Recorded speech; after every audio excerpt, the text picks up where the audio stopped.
शांताकारं भुजंगशयनं पद्मनाभं सुरेशं विश्वाधारं गगनसदृशं मेघवर्णं शुभांगं लक्ष्मीकान्तं कमलनयनं योगिभिध्यानगम्यं वंदे विष्णुभवभयहरं सर्वलोकैकनाथं। मंगलम भगवान विष्णु मंगलम गरुड़ध्वज मंगलम पुंडरीकाक्ष मंगलाय तनोहरि।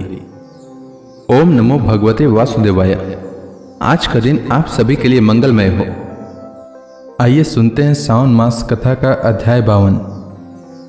श्रीमद् भागवत महापुराण की कथा में आगे राजा परीक्षित ने श्री सुखदेव जी से पूछा, भगवान श्री कृष्ण ने भौमासुर को, जिसने उन स्त्रियों को बंदी गृह में डाल रखा था, क्यों और कैसे मारा?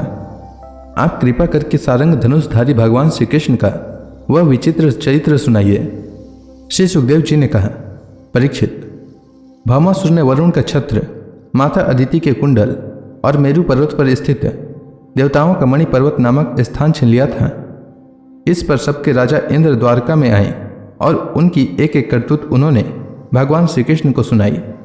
अब भगवान श्री कृष्ण अपनी प्रिय पत्नी सत्यभामा के साथ गरुड़ पर सवार हुए और भौमासुर की राजधानी प्राग ज्योतिषपुर में गए। प्राग ज्योतिषपुर में प्रवेश करना बहुत कठिन था।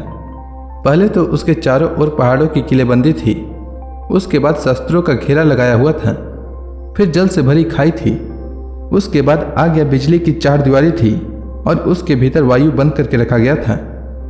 इससे भी भीतर मूढ़ दैत्य ने नगर के चारों ओर अपने 10,000 घोर एवं सुदृढ़ फंदे बिछा रखे थे।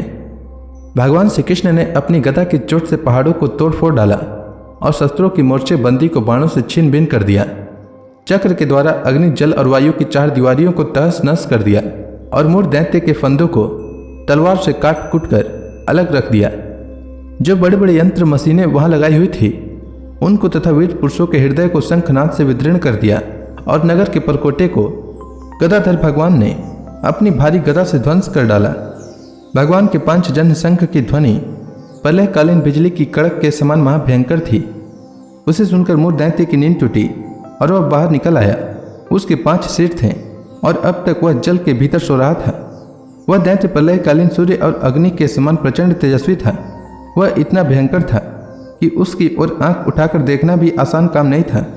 उसने त्रिशूल उठाया और इस प्रकार भगवान की ओर दौड़ा जैसे सांप गरुड़ जी की ओर टूट पड़े।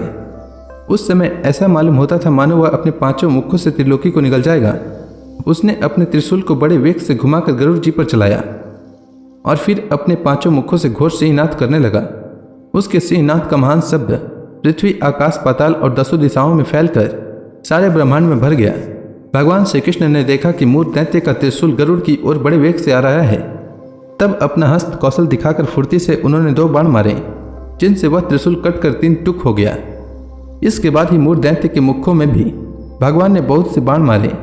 इससे वह दैत्य अत्यंत क्रुद्ध हो उठा और उसने भगवान पर अपनी गदा चलाई, परंतु भगवान श्री कृष्ण ने अपनी गदा के प्रहार से मूढ़ दैत्य की गदा को अपने पास पहुंचने के पहले ही चूर चूर कर दिया। वह अब अस्त्रहीन हो जाने के कारण अपनी भुजाएं फैलाकर भगवान श्री कृष्ण की ओर दौड़ा और उन्होंने खेल खेल में ही चक्र से उसके 5 सिर उतार लिए। सिर कटते ही मूढ़ दैत्य के प्राण पखेरु उड़ गए और वह ठीक वैसे ही जल में गिर पड़ा जैसे इंद्र के वज्र से शिखर कट जाने पर कोई पर्वत समुद्र में गिर पड़ा हो। मूढ़ दैत्य के 7 पुत्र थे, ताम्र, अंतरिक्ष, श्रवण, विभावसु, वसु, नभस्वान और अरुण। ये अपने पिता की मृत्यु से अत्यंत शोकाकुल हो उठे और फिर बदला लेने के लिए क्रोध से भरकर शस्त्रास्त्र से सुसज्जित हो गए तथा पीठ नामक दैत्य को अपना सेनापति बनाकर भौमासुर के आदेश से श्री कृष्ण पर चढ़ आए। वे वहां आकर बड़े क्रोध से भगवान श्री कृष्ण पर बाण, खड़ग, गदा, शक्ति, वृष्टि और त्रिशूल आदि प्रचंड शस्त्रों की वर्षा करने लगे। परीक्षित, भगवान की शक्ति अमोघ और अनंत है। उन्होंने अपने बाणों से उनके कोटि कोटि शस्त्रास्त्र तिल तिल करके काट गिराए। भगवान के शस्त्र प्रहार से सेनापति पीठ और उसके साथी दैत्यों के सिर, जांघें, भुजा, पैर और कवच कट गए और उन सभी को भगवान ने यमराज के घर पहुंचा दिया। जब पृथ्वी के पुत्र नरकासुर ने देखा कि भगवान श्री कृष्ण के चक्र और बाणों से हमारी सेना और सेनापतियों का संहार हो गया, तब उसे असह्य क्रोध हुआ। वह समुद्र तट पर पैदा हुए बहुत से मद वाले हाथियों की सेना लेकर नगर से बाहर निकला। उसने देखा कि भगवान श्री कृष्ण अपनी पत्नी के साथ आकाश में गरुड़ पर स्थित हैं, जैसे सूर्य के ऊपर बिजली के साथ वर्षाकालीन श्याम मेघ शोभायमान हो। भौमासुर ने स्वयं भगवान के ऊपर शतघनी नाम की शक्ति चलाई और उसके सब सैनिकों ने भी एक ही साथ उन पर अपने अपने अस्त्र शस्त्र छोड़े। अब भगवान श्री कृष्ण भी चित्र विचित्र पंख वाले तीखे तीखे बाण चलाने लगे। इससे उसी समय भौमासुर के सैनिकों की भुजाएं, जांघें, गर्दन और धड़ कट कट कर गिरने लगे। हाथी और घोड़े भी मरने लगे। परीक्षित, भौमासुर के सैनिकों ने भगवान पर जो जो अस्त्र शस्त्र चलाए थे उनमें से प्रत्येक को भगवान ने 3-3 तीखे बाणों से काट गिराया। उस समय भगवान श्री कृष्ण गरुड़ जी पर सवार थे और गरुड़ जी अपने पंखों से हाथियों को मार रहे थे। उनकी चोंच, पंख और पंजों की मार से हाथियों को बड़ी पीड़ा हुई और वे सब के सब आर्त होकर युद्ध भूमि से भागकर नगर में घुस गए। अब वहां अकेला भौमासुर ही लड़ता रहा। जब उसने देखा कि गरुड़ जी के मार से पीड़ित होकर मेरी सेना भाग रही है, तब उसने उन पर वह शक्ति चलाई जिसने वज्र को भी विफल कर दिया था, परंतु उसकी चोट से पक्षीराज गरुड़ तनिक भी विचलित न हुए, मानो किसी ने मतवाले गजराज पर फूलों की माला से प्रहार किया हो। अब भौमासुर ने देखा कि मेरी एक भी चाल नहीं चलती, सारे उद्योग विफल होते जा रहे हैं। तब उसने श्री कृष्ण को मार डालने के लिए एक त्रिशूल उठाया, परंतु उसे अभी वह छोड़ भी न पाया था कि भगवान श्री कृष्ण ने छुरे के समान तीखी धार वाले चक्र से हाथी पर बैठे हुए भौमासुर का सिर काट डाला। उसका जगमगाता हुआ सिर कुंडल और सुंदर किरीट के सहित पृथ्वी पर गिर पड़ा। उसे देखकर भौमासुर के सगे संबंधी हाय पुकार उठे।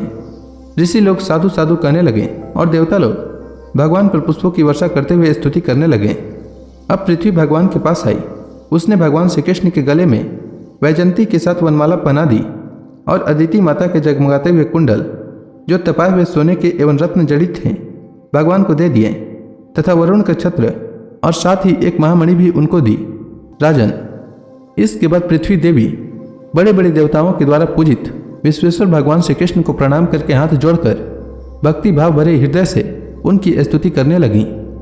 पृथ्वी देवी ने कहा, शंख चक्र गदाधारी देव देवेश्वर, मैं आपको नमस्कार करती हूँ।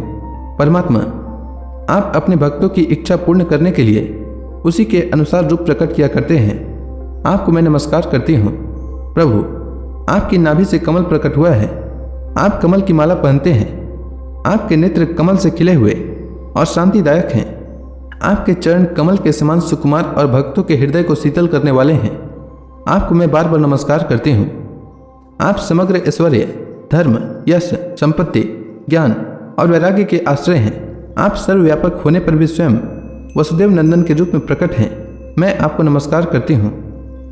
आप ही पुरुष हैं और समस्त कारणों के भी परम कारण हैं। आप स्वयं पूर्ण ज्ञान स्वरूप हैं। मैं आपको बार बार नमस्कार करती हूँ। आप स्वयं तो हैं जन्म रहित, परंतु इस जगत के जन्मदाता आप ही हैं। आप ही अनंत शक्तियों के आश्रय ब्रह्म हैं। जगत का जो कुछ भी कार्य कारण में रूप है, जितने भी प्राणी या अप्राणी हैं, सब आपके ही स्वरूप हैं।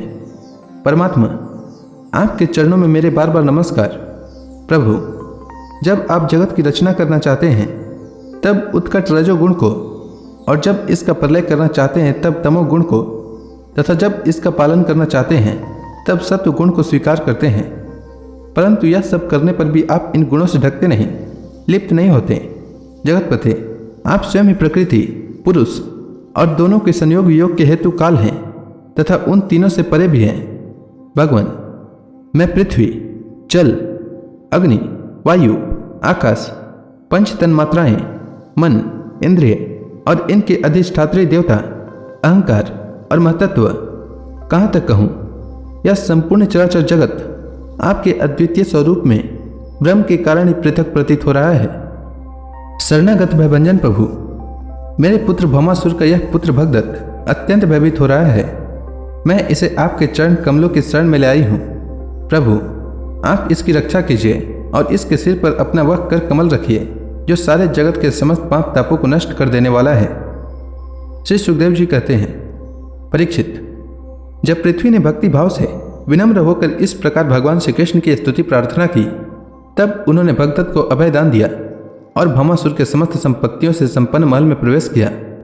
वहां जाकर भगवान ने देखा कि भौमासुर ने बलपूर्वक राजाओं से 16,000 राजकुमारियां छीनकर अपने यहाँ रख लिया है। जब उन राजकुमारियों ने अंतःपुर में पधारे हुए नरश्रेष्ठ भगवान श्री कृष्ण को देखा, तब वे मोहित हो गई और उन्होंने उनकी अहेतु की कृपा तथा अपना सौभाग्य समझकर मन ही मन भगवान को अपने परम प्रियतम पति के रूप में वर्ण कर लिया। उन राजकुमारियों में से प्रत्येक ने अलग अलग अपने मन में यह निश्चय किया कि ये श्री कृष्ण ही मेरे पति हों और विधाता मेरी इस अभिलाषा को पूर्ण करें। इस प्रकार उन्होंने प्रेम भाव से अपना हृदय भगवान के प्रति निछावर कर दिया। तब भगवान श्री कृष्ण ने उन राजकुमारियों को सुंदर सुंदर निर्मल वस्त्राभूषण पहनाकर पालकियों से द्वारका भेज दिया और उनके साथ ही बहुत से खजाने, रथ, घोड़े तथा अतुल संपत्ति भी भेजी। ऐरावत के वंश में उत्पन्न हुए अत्यंत वेगवान 4-4 दांतों वाले सफ़ेद रंग के 64 हाथी भी भगवान ने वहां से द्वारका भेजे। इसके बाद भगवान श्री कृष्ण अमरावती में स्थित देवराज इंद्र के महलों में गए। वहां देवराज इंद्र ने अपनी पति इंद्राणी के साथ सत्यभामा जी और भगवान श्री कृष्ण की पूजा की। तब भगवान ने अदिति के कुंडल उन्हें दे दिए। वहां से लौटते समय सत्यभामा जी की प्रेरणा से भगवान श्री कृष्ण ने कल्प वृक्ष उखाड़कर गरुड़ पर रख लिया और देवराज इंद्र तथा समस्त देवताओं को जीतकर उसे द्वारका में ले आए। भगवान ने उसे सत्यभामा के महल के बगीचे में लगा दिया। इससे उस बगीचे की शोभा अत्यंत बढ़ गई। कल्प वृक्ष के साथ उसके गंध और मकरंद के लोभी भौरे स्वर्ग से द्वारका में चले आए थे। परीक्षित, देखो तो सही, जब इंद्र को अपना काम बनाना था तब तो उन्होंने अपना सिर झुकाकर मुकुट की नोक से भगवान श्री कृष्ण के चरणों का स्पर्श करके उनसे सहायता की भिक्षा मांगी थी। परंतु जब काम बन गया तब उन्होंने उन्हीं भगवान श्री कृष्ण से लड़ाई ठान ली। सचमुच ये देवता भी बड़े तमोगुणी हैं और सबसे बड़ा दोष तो उनमें धनाढ़यता का है। धिकार है ऐसी धनाढ़यता को। तदंतर भगवान श्री कृष्ण ने एक ही मुहूर्त में अलग अलग भवनों में अलग अलग रूप धारण करके एक ही साथ सब राजकुमारियों का शास्त्रोक्त विधि से पानी ग्रहण किया। सर्वशक्तिमान अविनाशी भगवान के लिए इसमें आश्चर्य की कौन सी बात है। परीक्षित, भगवान की पत्नियों के अलग अलग महलों में ऐसी दिव्य सामग्रियां भरी हुई थी जिनके बराबर जगत में कहीं भी और कोई भी सामग्री नहीं है। फिर अधिक की तो बात ही क्या है। उन महलों में रहकर मति गति के परे की लीला करने वाले अविनाशी भगवान श्री कृष्ण अपने आत्मानंद में मग्न रहते हुए लक्ष्मी जी की अंश स्वरूपा उन पत्नियों के साथ ठीक वैसे ही विहार करते थे जैसे कोई साधारण मनुष्य घर गृहस्थी में रहकर गृहस्थ धर्म के अनुसार आचरण करता हो।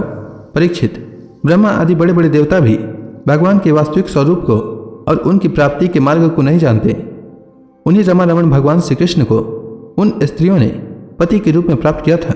अब नित्य निरंतर उनके प्रेम और आनंद की अभिवृद्धि होती रहती थी और वे प्रेम भरी मुस्कुराहट, प्रेमालाप तथा भाव बढ़ाने वाली लज्जा से युक्त होकर सब प्रकार से भगवान की सेवा करती रहती थी। तो इसी के साथ श्रीमद् भागवत महापुराण में वर्णित भौमासुर का उद्धार और 16,100 राजकन्याओं के साथ भगवान का विवाह नाम से यह अध्याय समाप्त हुआ। इसके आगे की कथा मैं कल के अध्याय में सुनाऊंगा। तब तक के लिए भगवान हरि का नाम लेते रहें।